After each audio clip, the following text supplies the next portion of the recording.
Assalamualaikum warahmatullahi wabarakatuh. Saya Waalaikumsalam. hormati Pak Ketua, rekan Ketua, beserta jajaran pengurus DPD kami, rekan-rekan penyuluh perikanan, baik PNS maupun PPB. Salam sehat semuanya. Mohon izin, Maci kita ini berapa menit? Saya dapat jatah waktu. 15 menit, Pak. Oh, Semoga cukup ya. oke, Satu mata kuliah. 15 menit. Saya 15 kebetulan menit. hari ini mendapatkan amanah dari teman-teman panitia untuk menyampaikan prinsip dasar penyuluh perikanan atau dasar-dasar penyuluhan. Setelah 15 menit alokasi waktunya agak sulit juga nih, slide-nya banyak dan dasar-dasar memang banyak materinya. Tetapi mudah-mudahan dengan waktu yang singkat saya bisa memberikan gambaran seperti apa prinsip dasarnya. Sebelumnya saya mohon maaf, di sini bukan mau menggurui, ini hanya sharing saja, karena yakin dan percaya rekan-rekan penyuluhan juga rekan-rekan penyuluh yang lain juga sudah memahami bagaimana dasar-dasar penyuluhan. Kita refresh aja ya. Baik, awal mula atau latar belakang yang menjadi landasan mengapa sih diperlukan penyuluhan. Yang pertama, Undang-Undang 45 pasal 31 itu mengamanatkan bahwa pendidikan itu merupakan hak bagi setiap warga negara ya. Jadi itu tertera dalam undang-undang. Yang berikutnya, pembangunan kelautan dan perikanan itu memiliki peran meningkatkan kesejahteraan masyarakat, mengentaskan kemiskinan, menjaga kelestarian lingkungan hidup, serta keberlanjutan. Ini membutuhkan juga penyuluh atau membutuhkan penyuluhan. Yang berikutnya, penyuluhan disebutkan sebagai pendidikan non formal. Ini merupakan hak bagi masyarakat. Jadi melihat daripada undang-undang, daripada kebijakan, peran strategis daripada kementerian, bahwa penyuluhan itu menjadi hal yang penting. Lantas, definisi dari penyuluhan itu sendiri apa sih? Mungkin ya mohon maaf banyak teman-teman juga yang masih bingung atau apa sih sebetulnya definisi daripada penyuluhan itu sendiri. Secara umum atau arti dalam umum daripada penyuluhan adalah ilmu sosial yang mempelajari sistem dan proses perubahan pada individu serta masyarakat agar dapat terwujud perubahan yang lebih baik sesuai dengan harapan. Harapan siapa? Yaitu harapan daripada tadi pemerintah atau pemangku kebijakan, harapan dari penyuluh kita sendiri. Penyuluhan juga diartikan sebagai pendidikan non formal bagi pelaku utama, pelaku usaha beserta keluarganya. Ingat ya, beserta keluarganya. Bukan hanya pelaku utama dan pelaku usaha, ini beserta keluarganya. Nah, sehingga di dalam Undang-Undang 16, penyuluhan perikanan diartikan sebagai proses pembelajaran, itu proses belajar ya, proses pembelajaran bagi pelaku utama, pelaku usaha agar mereka tahu, mau dan mampu menolong serta mengorganisasikan dirinya untuk mengakses informasi pasar, teknologi, modal, sumber daya lainnya sebagai upaya untuk meningkatkan produktivitas, efisiensi usaha, pendapatan yang ujungnya adalah muaranya kepada kesejahteraan dari pelaku utama, pelaku usaha masyarakat itu sendiri. Baik, jadi secara sederhana penyuluhan dapat diartikan sebagai ilmu sosial atau ilmu dalam merubah perilaku. Perilakunya dalam hal apa? Yaitu pengetahuan, keterampilan, sikap, atau ada yang disingkat juga dengan PKS atau PSK ya, mohon maaf. Dari pelaku utama itu sendiri untuk apa? Untuk memberdayakan dirinya agar dia berdaya sehingga dapat berubah menjadi yang lebih baik atau meningkat kesejahteraannya. Lebih baik daripada usahanya, lebih baik daripada pendapatannya, atau lebih baik daripada kesejahteraannya. Nah, penyuluhan itu berperan dalam merubah perilaku tersebut. Baik, penyuluhan diselenggarakan sebagai ajang atau dalam rangka merubah perilaku tadi, yaitu yang terdiri dari pengetahuan, keterampilan, dan sikap. Ini bagaimana caranya penyuluhan itu merubah yang tadinya tidak tahu menjadi tahu, yang tadinya tidak mampu menjadi mampu, yang tadinya tidak mau menjadi mau. Itulah kegiatan atau dasar daripada tujuan penyuluhan itu sendiri. Lantas siapa sih yang melakukan kegiatan penyuluhan? Yaitu adalah penyuluh. Penyuluh itu adalah warga negara atau orang yang melakukan kegiatan penyuluhan. Di dalam Undang-Undang 16 memang ada penyuluh PNS, swasta, swadaya, tetapi ada literatur lain di dalam PP juga ada muncul PPB serta penyuluh kehormatan. Tetapi kita garis bawahi adalah yang tertera di dalam slide ini ya. PNS itu sudah jelas, yaitu ASN yang diberi tugas khusus untuk melakukan kegiatan penyuluhan ya. Sementara PPB bedanya dengan PNS sesungguhnya atau sebetulnya sama, ini hanya bedanya dari ikatan kerjanya aja terbatas dengan waktu. Sementara ini kan baru 1 tahun. Ya mudah-mudahan harapannya dengan adanya P3K nanti bisa lebih dari 1 tahun, tidak harus capek-capek setiap tahun perpanjangan kontrak dan sebagainya. Yang berikutnya adalah penyuluh swasta. Penyuluh swasta itu siapa? Yaitu orang dari perusahaan tertentu misalkan yang melakukan kegiatan penyuluhan atau diberikan kewenangan melakukan kegiatan penyuluhan. Misalkan seperti sales probiotik, bagaimana mengajarkan aplikasi cara penggunaan probiotik. Nah, itu termasuk dalam penyuluh swasta. Sedangkan penyuluh swadaya adalah masyarakat, mau toko dan sebagainya yang secara sadar dan mau untuk menjadi penyuluh secara swadaya. Jadi sebetulnya kalau penyuluh swadaya tanpa digaji juga memang dia secara swadaya ya. Baik, lantas sasaran penyuluhan itu siapa? Pihak yang berhak memperoleh manfaat dari penyuluhan itu terdiri dari sasaran. Sasaran penyuluhan itu ada sasaran utama sama sasaran antara. Sasaran utama itu siapa? Yang sering kita sebut adalah pelaku utama, pelaku usaha. Itu baik di laporan maupun di rencana kerja, saya suka melihat bahwa pelaku utama, pelaku usaha itu sering disebut. Pelaku utama terdiri dari nelayan, pembudidaya ikan, pengolah, pemasar, dan sebagainya. Pelaku usaha itu orang yang melakukan usaha ya, baik orang maupun korporasi, itu pelaku usaha. Sedangkan sasaran antara yaitu di luar daripada pelaku utama dan pelaku usaha, yang sekiranya ada hubungannya dengan kegiatan penyuluhan itu merupakan sasaran daripada kita, sasaran daripada kegiatan penyuluhan. Jadi jangan salah kalau kita melakukan penyuluhan kepada anggota dewan, kepada lembaga lain, di luar daripada pelaku utama dan pelaku usaha. Karena mereka adalah sasaran juga, yaitu sasaran antara. Itu adalah sasaran penyuluhan.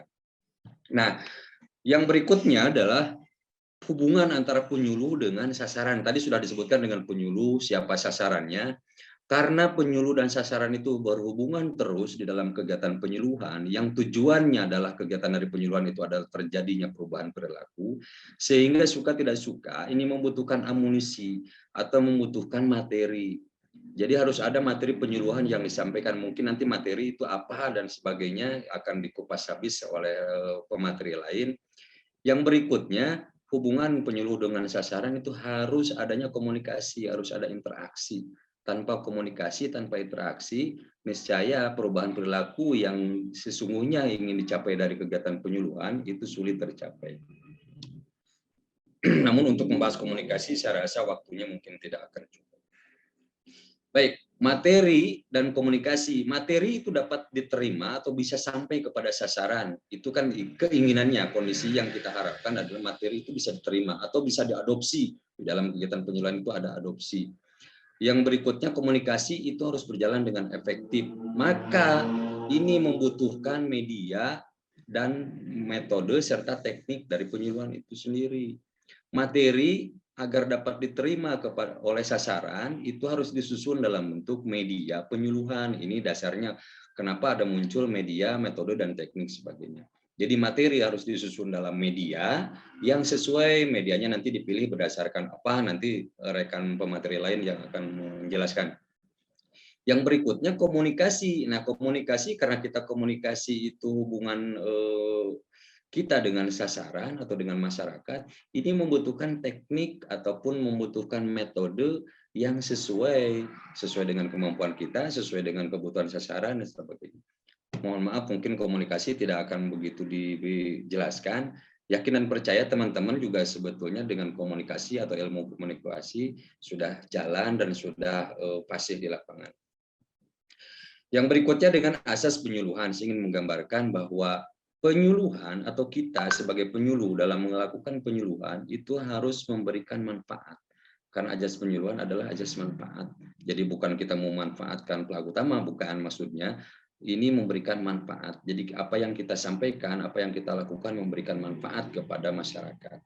Yang berikutnya kesetaraan. Jadi tidak ada perbedaan, kesenjangan antara kita dengan sasaran. Berbeda halnya dengan guru dan murid. Kita bukan lingkungan pendidikan formal seperti hanya di sekolah. Jadi kita setara dengan mereka. Ada keterpaduan atau terpaduan. Keseimbangan, memang harus seimbang sesuai dengan kebutuhan, kondisi. Ada keterbukaan, kita harus terbuka dengan masyarakat atau dengan sasaran. Kita harus juga melakukan kerjasama atau bermitra dan harus melibatkan mereka karena azas penyuluhan itu salah satunya adalah partisipatif. Jadi harus melibatkan sasaran, bukan hanya didominasi oleh penyuluhnya saja, tetapi kita bermitra, kita partisipasi masyarakat atau pelaku utama, itu yang kita harapkan, serta berkelanjutan. Nah, salah satu tips atau mungkin yang ingin saya sharing, yang harus diperhatikan oleh kita sebagai penyuluh di lapangan, yang pertama itu tidak sampai menggurui. Jadi kita jangan sampai menggurui mereka, karena kita bukan guru sesungguhnya. Tidak menjadi ahli, artinya tidak kita sok pinter, sok lebih tahu, dan sebagainya. Justru kadang kala atau kebanyakan malah masyarakat pelaku utama akan yang lebih tahu. Sehingga di dalam hal ini, agar komunikasi berjalan dengan baik, agar materi dapat sampai dengan baik, agar tujuan penyuluhan tadi bisa dicapai dengan sesuai harapan, maka kita tidak boleh menjadi ahli. Tidak memutus pembicaraan ketika kita berdiskusi, tidak berdebat, dan tidak membeda-bedakan antara satu dengan yang lainnya. Tidak diskriminatif, apalagi menyangkut syara. Ini nggak boleh. Baik, sesungguhnya penyuluhan perikanan ini berdasarkan Permenpan 19, pedoman kita, bahwa yang menjadi dasar adalah tahapnya itu yang harus dilakukan atau yang dikerjakan menjadi tupoksi daripada penyuluh perikanan itu terdiri dari persiapan, pelaksanaan, evaluasi, dan pelaporan. Mohon maaf, saya bukan mengabaikan kepada pengembangan profesi dan sebagainya, tetapi yang menjadi inti utama dari kegiatan penyuluhan itu terdiri dari persiapan, pelaksanaan, serta evaluasi dan pelaporan. Baik, diawali dengan potensi dan masalah, baik itu program, kegiatan, dan sebagainya. Kita lakukan perencanaan, pelaksanaan, dan evaluasi. Perencanaan sendiri di sini yaitu dituangkan dalam programa serta rencana kerja. Muncullah programa, nanti kita jelaskan programnya. Baru setelah direncanakan dengan baik, setelah disusun programa, setelah disusun rencana kerja, baru kita laksanakan, dan pada akhirnya kita lakukan evaluasi. Apakah masalah yang sebelumnya tadi di awal terpecahkan atau baru terpecahkan sebagian atau sudah terpecahkan dan sebagainya, itu kita evaluasi dan kita laporkan sehingga menjadi landasan untuk menyusun rencana kegiatan berikutnya. Maka dari itu kegiatan penyuluhan itu merupakan kegiatan yang berkelanjutan. Ini merupakan tahap daripada perencanaan ya. Mulai dari dengan identifikasi potensi, maka dari itu penyuluh perikanan dituntut dengan kegiatan atau ada kegiatan mengumpulkan data. Karena dari tahap perencanaan itu ada identifikasi potensi, baik SDM, sumber daya alam, ataupun penunjang. Setelah itu identifikasi daripada masalahnya, kita analisis dengan pohon prioritas masalah, dan kita tentukan rencana kegiatannya atau prioritas kegiatannya. Dari beberapa masalah tentunya kita tidak bisa menyelesaikan masalah itu secara bersamaan, tetapi kita prioritaskan mana yang didahulukan. Maka itu kita harus ada analisis prioritas kegiatan atau prioritas masalah. Nah, barulah tersusun programa dan rencana kerja. Baik, programa biasa ada tadi juga di awal ngobrol-ngobrol dengan rekan-rekan bahwa programa itu apa sih? Berdasarkan regulasi yang ada, yang kita punya, yang kita pedomani bahwa programa, yang dimaksud dengan programa, kita sering dengan programa ya, dan kita sudah menyusun programa. Programa penyuluhan itu rencana tertulis, garis bawah ya, merupakan rencana tertulis yang disusun secara sistematis untuk memberikan arah dan pedoman sebagai alat pengendali pencapaian tujuan penyuluhan perikanan. Nah, di sini programa itu garis bawahnya pertama rencana tertulis, yang kedua secara sistematis. Secara sistematisnya apa atau bagaimana? Karena unsur daripada programa biasanya muncul di dalam beberapa soal mungkin terdiri dari keadaan, masalah, tujuan, dan cara mencapai tujuan. Nah, unsur programa ini disusun secara sistematis, biasanya tidak terbalik, masalah dulu, keadaan dulu, atau tujuan dulu, dan sebagainya. Tetapi dari sistematis dari keadaan, masalah, tujuan, dan cara mencapai tujuan. Untuk memudahkan apa disusun programa? Untuk memudahkan dalam kegiatan evaluasi atau alat pengendali pencapaian tujuan penyuluhan perikanan itu sendiri. Baik, yang berikutnya tadi dijelaskan ada programa dan rencana kerja. Rencana kerja itu apa? Bedanya dengan programa apa? Nah, rencana kerja itu merupakan penjabaran daripada programa. Rencana kerja itu merupakan penjabaran atau rincian operasional pelaksanaan kegiatan yang tertuang dalam programa. Sehingga turunan daripada programa itu adalah rencana kerja. Sementara rencana kerja ini yang sekarang kita pegang masih dibagi dengan dua.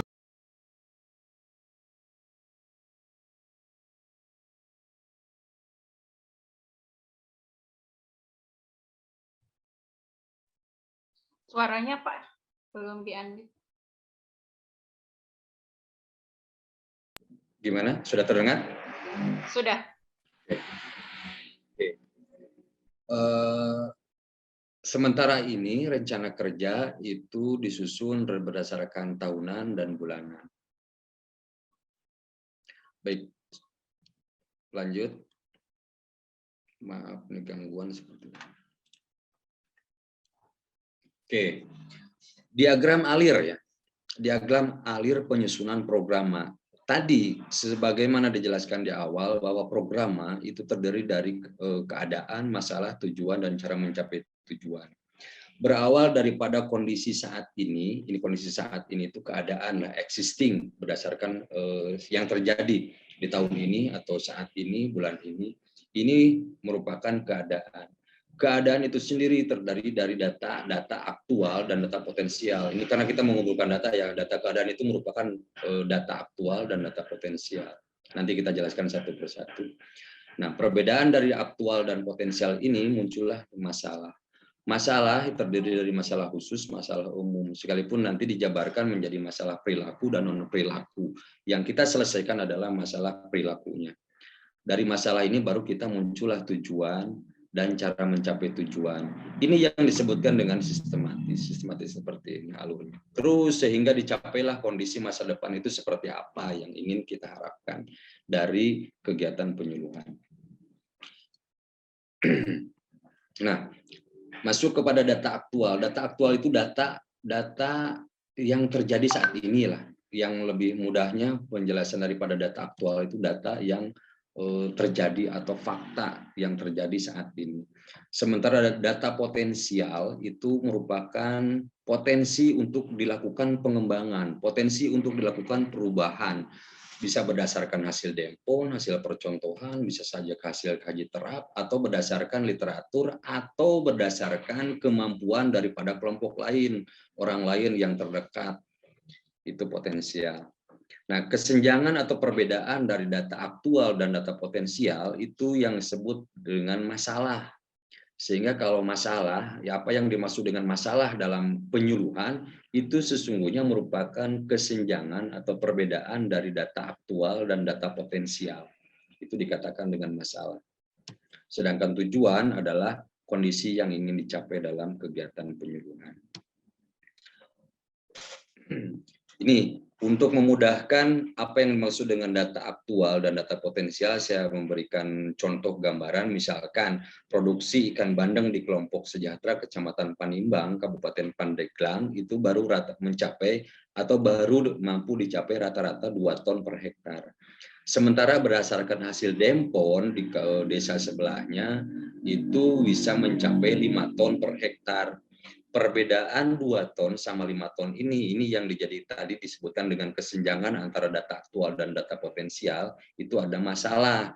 Apa masalahnya? Berarti tidak bisa mencapai 5 ton. Ini apa yang dicari? Baik. Kita masuk pada memahami masalah. Masalah itu dibagi menjadi 2, yaitu masalah perilaku dan non-perilaku. Yang sesungguhnya diselesaikan di dalam kegiatan penyuluhan itu adalah masalah perilakunya.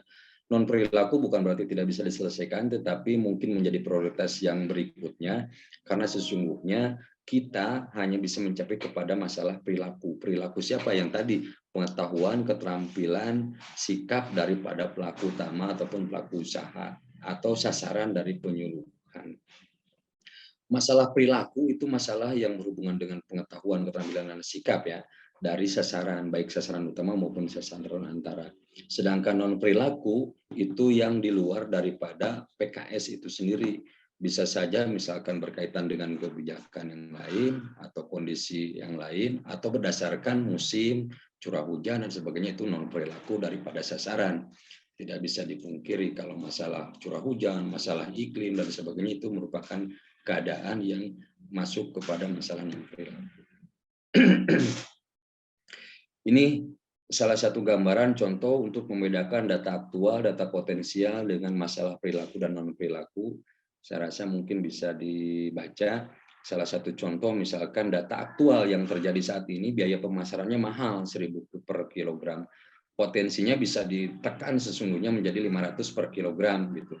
Nah, masalah perilaku non perilakunya untuk membedakan, pertama masalah perilaku, sasaran belum tahu cara menekan biaya pemasaran dari 1.000 menjadi 500, dia belum tahu. Nah, non perilakunya karena akses jalannya sendiri yang menjadi batasan daripada masalah. Yang berikutnya saya ingin sharing dengan identifikasi dan prioritas masalah. Yang pertama, tahap identifikasi masalah. Karena ajas penyuluhan itu sendiri tadi dijelaskan bahwa ada partisipatif, sehingga dalam mengidentifikasi masalah, ini biasanya terjadi di penyuluhan. Saya pun kadang misalkan dalam kondisi tertentu seperti itu, jadi masalah terkadang kita cuma ambil di ketua kelompoknya saja. Itu sesungguhnya keliru, karena kalau memang secara partisipatif dan untuk mengakomodir semua masalah yang ada di dalam kelompok kita, jadi harusnya lakukan dulu, kumpulkan dulu anggota kelompoknya. Ini secara teknisnya ya, kumpulkan anggotanya, setelah itu kasih kertas masing-masing dan dia arahkan untuk menuliskan permasalahan yang dianggap oleh dia. Jadi oleh masing-masing kita dituliskan, habis itu dikumpulkan kertasnya, baru dipilah masalah yang yang sama, yang tidak sama, yang berbeda, lalu dibuat pohon masalah. Pohon masalahnya seperti apa nanti kita coba berikan gambarannya. Baru inventarisir semua akar dari pohon masalah tersebut. Nah, masalah yang diselesaikan di dalam kegiatan penyuluhan adalah yang menjadi akar masalahnya, ya. Bukan di batang, bukan di pucuk, tetapi di akar masalah. Maka dari itu, analisis pohon masalah atau mencari akar masalah ini menjadi penting. Sehingga kadang menjadi guyonan, penyuluh itu selalu mencari masalah. Itu kadang biasanya begitu. Mohon izin Bapak, waktunya 3 menit lagi. 3 menit lagi, oke siap, saya akan ke Bang Lari. Baik, ini adalah pohon masalah. Pohon masalah untuk mencari akar permasalahan yang di bawah ini, rumusnya adalah, misalkan yang pucuknya ini adalah pendapatannya atau kesejahteraannya rendah. Baru kita tahu misalkan kesejahteraannya kok rendah ya. Kalau mencari akarnya, kita tinggal rumusnya ini kalau ke bawah itu disebabkan, kalau ke atas menyebabkan. Misalkan saya ambil contoh, pendapatan rendah disebabkan oleh apa? Nah, jawabannya adalah ditulis di sini. Terus diturunkan sampai dengan mentok tidak ada lagi jawaban. Kalau sudah tidak ada lagi jawaban, berarti itu yang dimaksud dengan akar masalah. Baik, ini agak sulit mungkin dibayangkan, harusnya ada praktek. Kalau tidak ada PPKM, nanti mungkin Ibkani bisa memfasilitasinya. Setelah itu, tahap prioritas masalah atau menentukan prioritas masalah ini yang bisa dilakukan, yang biasa dilakukan itu berdasarkan analisis CMP, kadang kita sebut, dilihat dari tingkat kegawatannya, dilihat dari tingkat kemendasakannya dan penyebarannya. Ini seperti ini. Nah, ini adalah cara mencapai tujuan. Tadi unsur programa ya, keadaan, masalah, tujuan, dan cara mencapai tujuan. Ini adalah tabel untuk menampilkan atau menuangkan rencana kerja atau rencana program penyuluhan itu dituangkan dalam programa dalam tabel cara mencapai tujuan. Seperti ini adalah ada 14 kolom, ini mungkin sudah familiar teman-teman. Yang jelas yang kita harus garis bawahi dalam menuangkan ini harus smart ya. harus terukur, harus waktunya jelas, siapa yang melakukan, siapa yang mengerjakan, dan sebagainya harus terukur jelas. Ini rencana kerja tahunan, saya hanya contoh saja, saya tampilkan contoh.